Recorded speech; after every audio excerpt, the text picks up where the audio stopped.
Most traders jump from strategy to strategy, hoping that that will be the fix that would finally make them profitable. But the truth is, your brain is hardwired in a way to keep you failing as a trader. And the moment you find a trading edge, even if it's a very small edge, it's your job now to learn how to manage your psychology so that you can consistently stick to that edge and reap rewards from the market. So in this video, I'm going to show you why your mind is currently wired the way it is and how you can learn to rewire your mindset so that when you finally have that strategy that has even the smallest edge, you can consistently stick to it and you can get paid as a trader. Now, the first idea is we need to understand that the brain each and every single one of us has in our head right now has been developed over thousands of years in a very particular way. And hundreds of thousands of years ago, our ancestors were presented with very different environments to what we have today. So thousands of years ago, our ancestors were put in environments that were life-threatening. They had situations where they had a predator that wanted to attack them and wanted to kill them and eat them, whether that be a lion or a saber-toothed tiger. And our ancestors had to develop a mechanism in their brain that would label that as a threat, as something bad, as something terrible, and would kickstart the fight or flight response so that they could keep themselves safe from that threat. They could either fight that threat or flight that threat, run away from it. And really, the mechanism that our ancestors developed was fear. So too, our ancestors lived thousands of years ago in a very scarce environment when they were presented with prey, something that they could consume and eat, they had to take full advantage of it. So we also had situations where our ancestors had prey that they had to consume and they had to eat. And our ancestors had to develop this greedy mindset in that moment to capture all that prey and consume all that prey, because without that, they may die, they may starve. Whereas if they didn't have that fear mechanism to keep them away from the threat, again, they would die because they would get attacked. So thousands of years ago, fear and greed were necessary to keep our ancestors alive. They were necessary as a survival response. Now, what you have to understand is that human nature never gets rid of old components. It only builds new layers on top of. So you and I, we all have this same survival mechanism hardwired in our brain. We just have new layers built on top of that. Now, when we're trading today, knowing that we have this same survival mechanism inbuilt in our brain, the issue here is that our brain cannot differentiate between a trading loss and a saber-toothed tiger, a true life-threatening situation. So too, our brain can't differentiate between a trading win and prey or dinner that was presented to our ancestors thousands of years ago. So our brain, in particular, subcortical parts of the brain, the amygdala, can't make that difference. So when we're trading today, sitting in a very safe environment using proper risk management, as a trader, if we take a loss, our brain is going to perceive that in a way that's life-threatening. And it's going to have that same fight or flight response kickstarted, that same fear response kickstarted. And our brain, the subcortical parts of our brain, will perceive the win as something that we have to continue to get and continue to consume and hoard and have more of. Because if we don't capture that win now, then that could mean starvation later down the track. That's what our subcortical parts of our brain are thinking.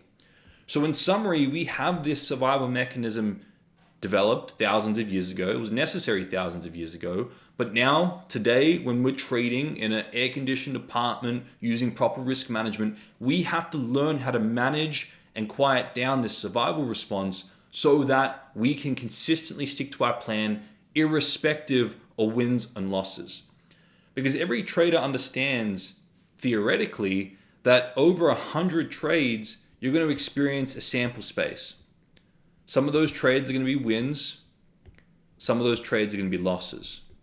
Win, loss, win, loss. You're also going to have a strike rate and an average risk to reward. Now, ideally, your strike rate is over 50% or around 50%, and ideally, your average risk to reward is at least 1 to 2. So that means that Every time you win, your winners are 2 times bigger than your losses. And what that means is that sometimes you're going to win, sometimes you're going to lose. But when you win bigger than when you lose.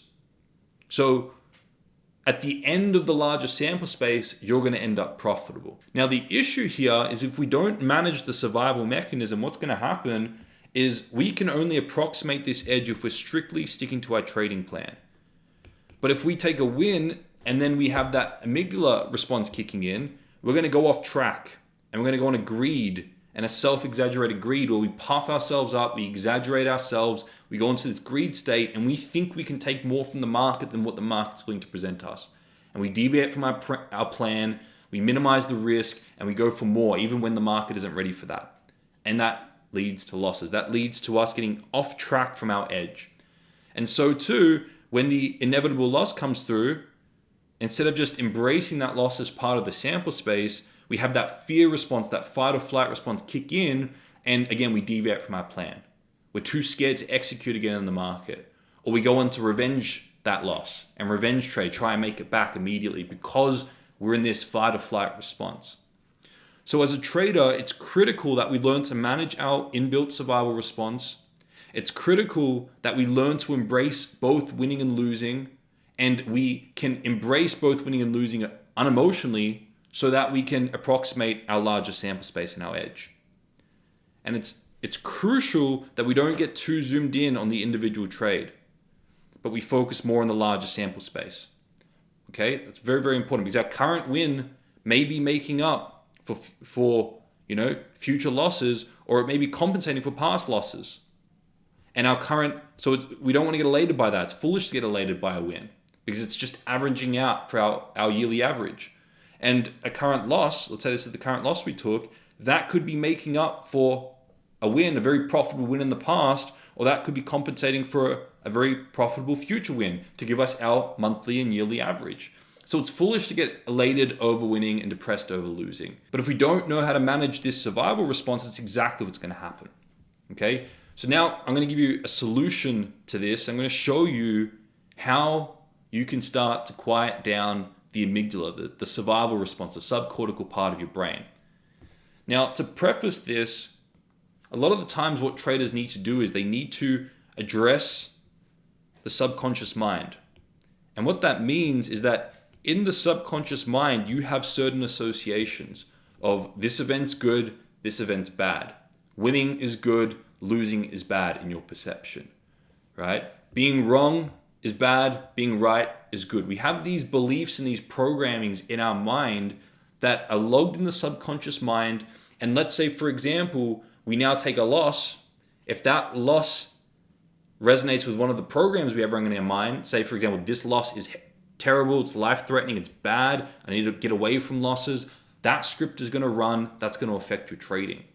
So the first thing is I want to bring awareness to everybody to understand that you have to understand that you are programmed in a very particular way based on your subconsciously stored information and associations in your brain. And if you don't go in there and address that, then that subconscious programming is going to impact the way you're making decisions, the way you're perceiving the market, and the way you react in that moment. Now, to give you actionable things you can do as a trader right now, one of the most important things you can do to quiet down the emotional response and start to rewire your brain so that you can become a profitable trader is to not be attached to the individual trade being a win.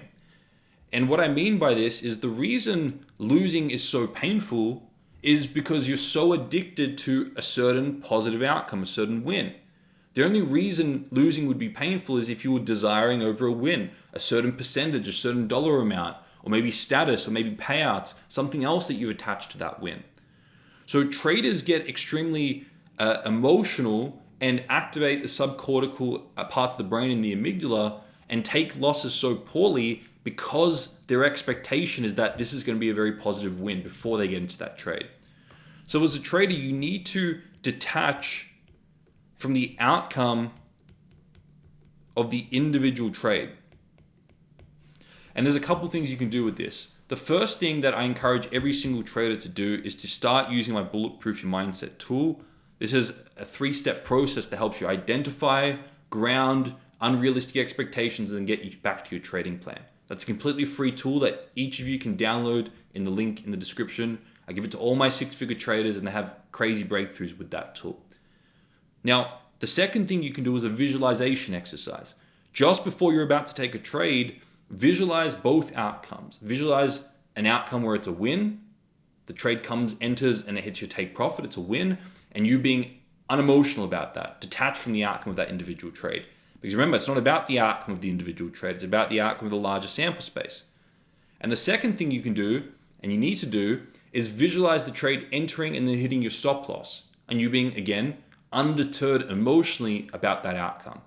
Because the outcome of the individual trade doesn't matter. What matters, this is what you want to visualize, you sticking to your trading plan and your processes irrespective of the outcome.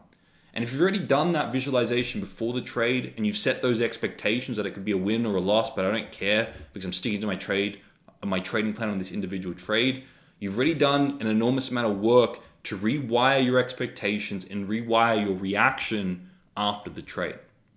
Okay? Now, the third thing that you want to do is, I alluded to it before, is you want to see a broader perspective. And what I mean by that is if you're so attached to the individual trade because maybe you're risking too much on that individual trade, or maybe you're emotionally putting too much on that individual trade, thinking you can get a payout or greater status, whatever it may be, then so much relies on that one trade being profitable. And the outcome of individual trades are unpredictable as a trader. And there are so many factors influencing price at any one point in time that to predict the outcome of the individual trade is impossible. But the whole point here is you don't need to. You want to practice good risk management, only risk 1% or less on an individual trade, stick to your trading plan on the individual trade, don't set expectations of what you think is going to happen on that individual trade, and just trade your plan irrespective of win and loss, and consistently stick to your plan. So that if that individual trade's a loss, it's no big deal because you're seeing the broader perspective. Win or loss in the individual trade doesn't matter. I'm thinking about the larger sample space because I know if I stick to my plan, I will end up profitable at the end of the larger sample space. So this is how you start to rewire your brain into one that is successful for trading. And you start to redefine how you see winning and losing. You start to redefine expectations. You set more realistic expectations and you start thinking in probabilistic thinking as opposed to this has to be a win. And when you do that as a trader, you're more likely to stick to your trading plan. You're more likely to keep the subcortical parts of your brain quiet and put the more advanced parts of your brain in charge, less reactive, less in fight or flight, less likely kickstarting that survival response, and you're going to stick to your plan, you're going to build consistent profitability. So these are my suggestions on how you start to rewire your brain and start to succeed as a trader. But make sure you have profitable edge, then implement this work, and you'll see incredible results in your trading.